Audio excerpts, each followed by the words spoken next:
Version will be Philippians chapter 1 verses 1 to 2. Filipi mataupu tasi whaiupu tasi lua.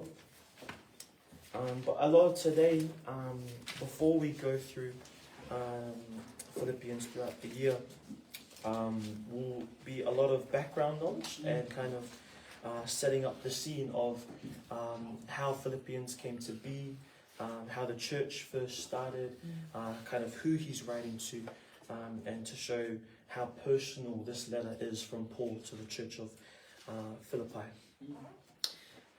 So if we could have our Samoan readers read Filipi mataupu tasi whaiupu tasi I lua. Sorry.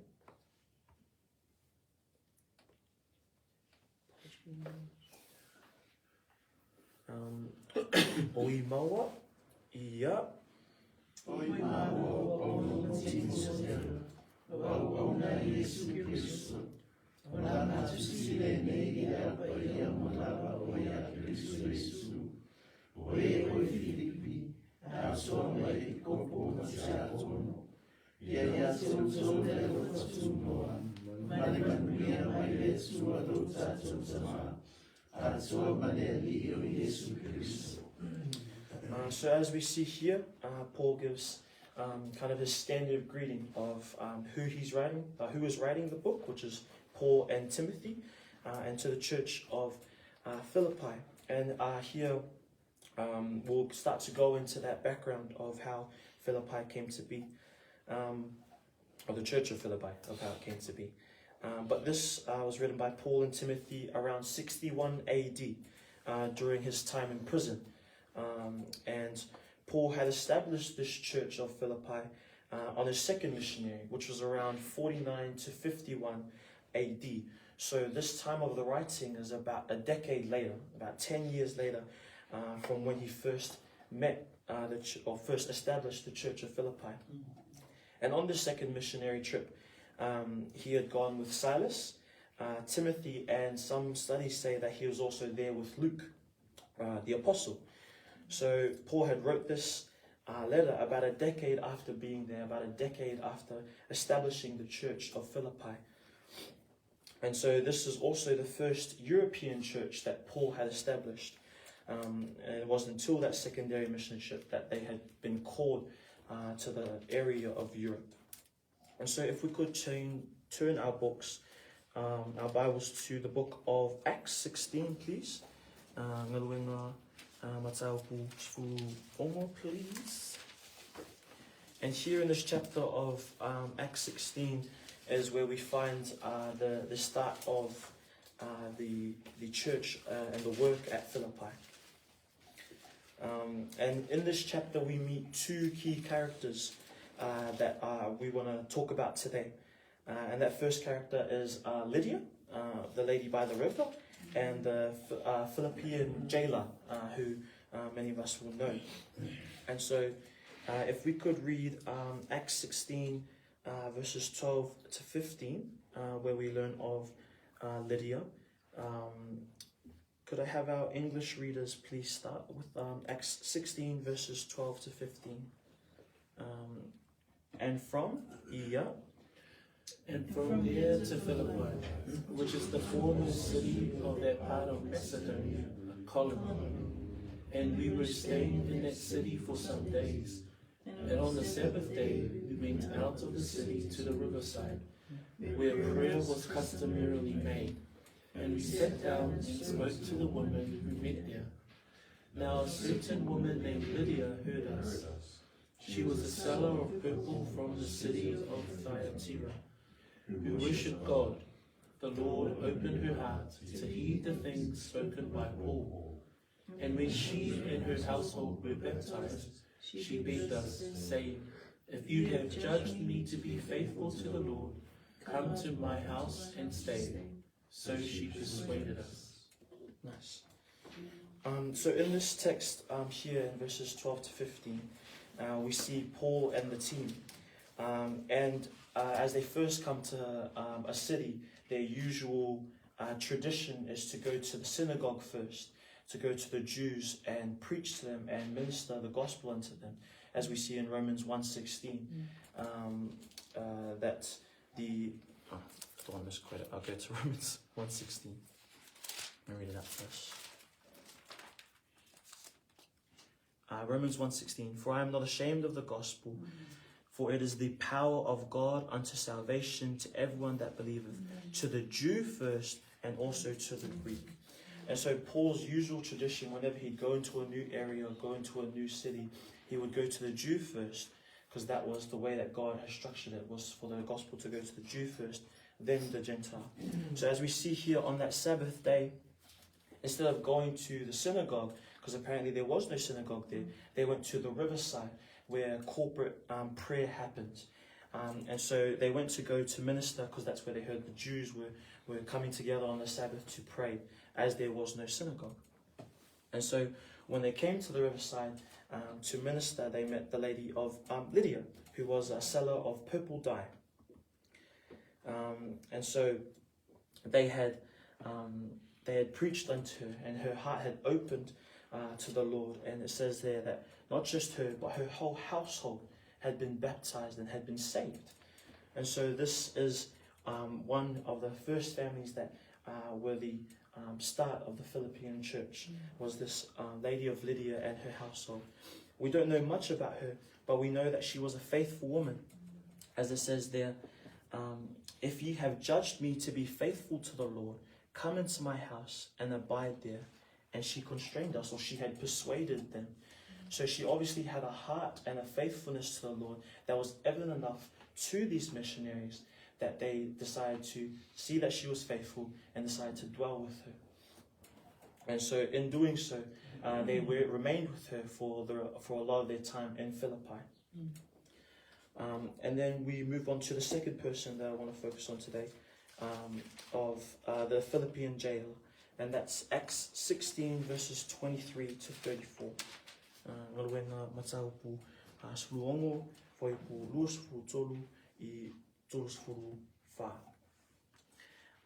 And so, as we know, as the team there, Paul and Silas, were preaching the gospel, they also eventually encountered a woman here. It says in Acts 16, a woman that had a spirit of divination, or had a spirit of being able to see things. But really, she was possessed by a demon. And so Paul and Silas ended up casting out that demon, because she was bothering them for, says, days, that he was grieved, it said. So he was pretty annoyed by this lady, and so he cast out the demon. And the people that owned this lady, using her for funds, were angry. And so they went to the magistrates in the court and said, these people, these Jews, are they being troublesome to us? And so the crowd gathered, and they eventually they beat the men of Silas and Paul. They beat them, and they threw them in jail for being troublesome. But really, they were doing the work of the Lord, suffering persecution. Could I have our English readers please read Acts 16 verses 23 to 34, please?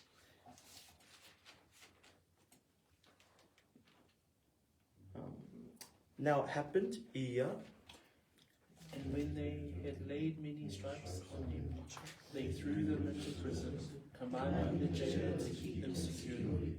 Having received such a charge, he put them into the inner prison and fastened their feet in the stocks. But at midnight, Paul and Silas were praying and singing hymns to God, and the prisoners were listening to them.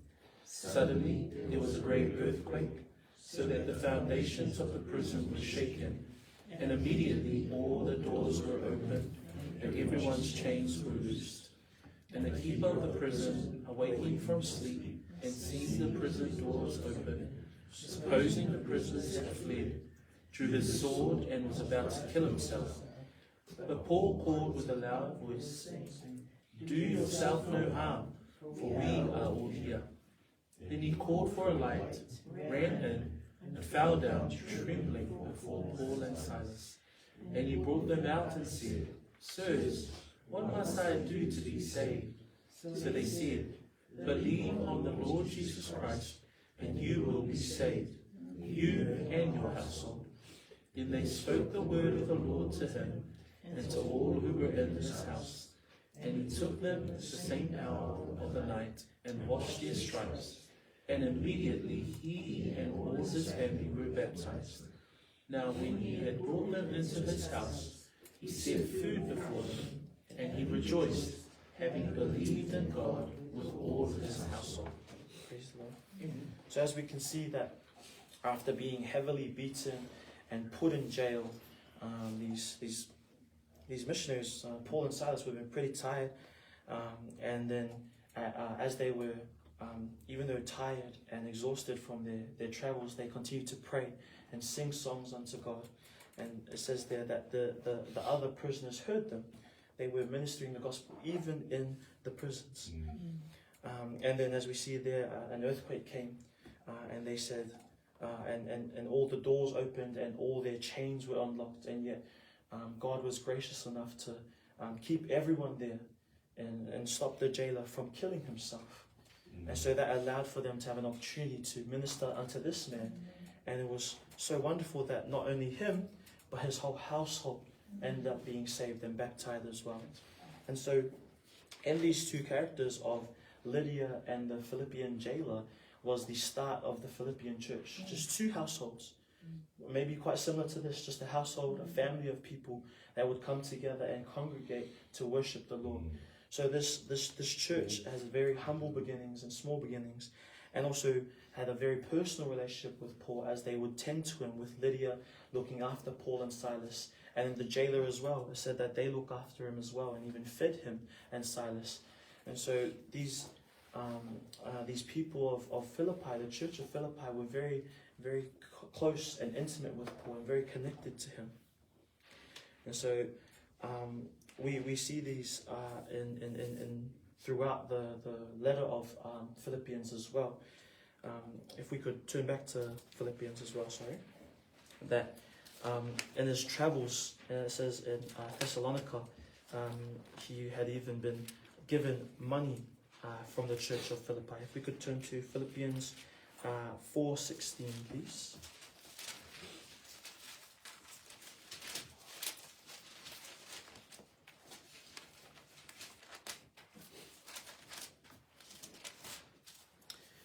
Philippians 4:16, it says, "For even in Thessalonica ye sent once and again unto my necessity." That this church of Philippi had such great love for Paul that while he was in Thessalonica and in need of financial help, they sent not just once but twice financial aid to Paul to help him. And then they sent a third gift, and that's what this book is for. Is when he's in prison, they send Epaphroditus, a wonderful man of Philippi, to Paul to help him in his time of need while he's in prison. If we could turn to chapter 2, verses 25 to 30.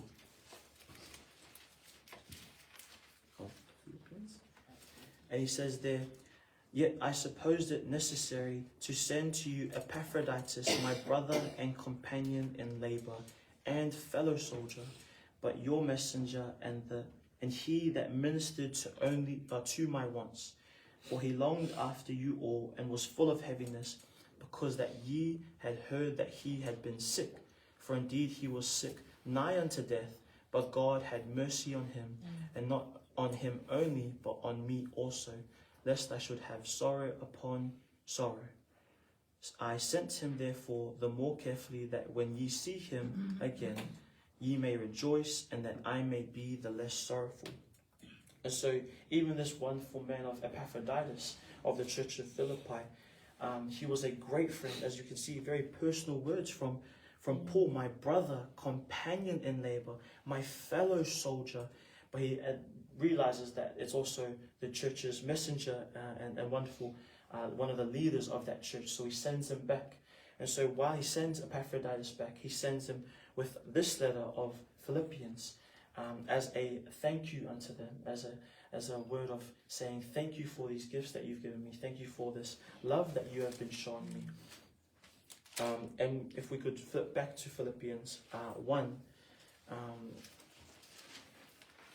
we see after he says his greetings, it says, to all the saints in Christ Jesus, which are at Philippi, with the bishops and deacons. And so from these words, bishops and deacons, we can see that the church has grown to a point where they require bishops and deacons. And so remember, this is about 10 years after his time at Philippi. And so they've gone from these two households to a place that requires bishops and deacons, that follows the structure of how a church should be.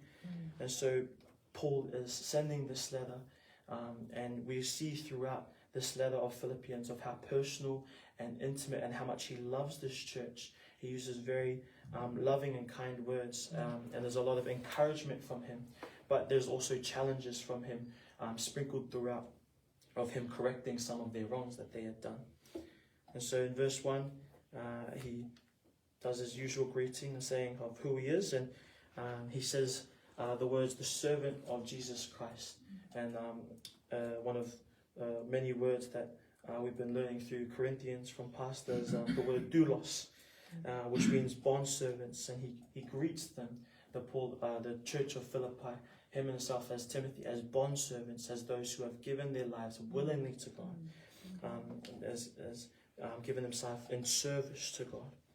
He greets them as saints, as he does with a lot of his letters, but this word saints also means holy ones or set apart ones, showing that these people of the church of Philippi were on the process of sanctification, and they were living out their faith for God. Then once again he mentions the bishops and deacons, and then he goes on to verse 2 with another signature greeting that is found a lot throughout the New Testament and the epistles. Grace be unto you and peace from God our Father and from the Lord Jesus Christ. And there he uses grace and peace unto you as a greeting, and acknowledges his the Gentiles and the Jews. When they would say grace unto you back in the Greek times, that was their greeting. And the peace unto you is the greeting of the Jews when they say shalom. And so he is identifying that he is talking to the body, not just Jews, not just Gentiles, but to the body of Christ that is composed of both Jews and Gentiles. And so we will see later as we continue throughout the year through this book of Philippians about what Philippians is, about the thank yous that he mentions, the exhortations, and a lot of lessons of self-humiliation and self-humility. But today I just wanted to lay a background of its humble beginnings all the way in Acts 16, from two households of Lydia and the Philippian jail to what it is now, having about 10 years later with wonderful leaders like Epaphroditus. And Paul even says that he will send Timothy later to continue to encourage them. And so a church that I like to imagine that similar to our own small beginnings, about 10 years later, as he sends a thank you letter for all the love that they have shown. So it's a very personal, intimate letter between Paul and the church of Philippi. And so that is our devotion for today. I will say a quick prayer and then hand it over to Pastor for another song. All right, let us pray. Thank you, Lord, for this time of going through your word. We thank you, Lord, for the book of Philippians, Father God, and all this, just your word in general, Father God. We thank you for this opportunity to continue to dive into your word, and we pray, Lord, that you'd continue to help us to be Acts 17:11, the Berean Jews, Father God, to continue to see if these things are true, to continue to test all things. And I pray, Lord, for us to continue to try and divide your word in the way that you intended it, Lord, in the right way, Father God. In Jesus' name we pray. Amen.